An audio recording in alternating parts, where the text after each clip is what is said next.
హరిశ్చంద్ర, ఇవి ఏమియుగాక బానిస వృత్తికి పాల్పడమని నిన్నెవరు కొడువారు లేదు. కావున నా ఉపదేశ వాక్యములను అనుసరించి ఈ రుణభావం తప్పించుకొనుము. నీ దురవస్థలు మా గురువు గారితో చెప్పి ఈ సొమ్ము వదలే తలగలనించుదా. చెప్పము, ఏల నీకి బాధ నాకి గోల. నక్షత్రేశ్వర,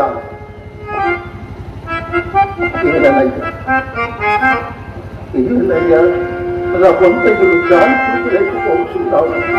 నా కట్టను కత్తిరించుతున్నాను. ఆహా, మాటకు నా మానసం గొప్పదయ్యా, నా మానసం గొప్ప.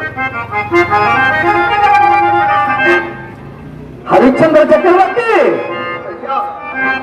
అమాయక చక్రవర్తివి అయ్యా, నీ మేలు కోరి మరొకసారి చెప్పగలను. సావధానముగా ఆకర్ణింపుమయ్యా.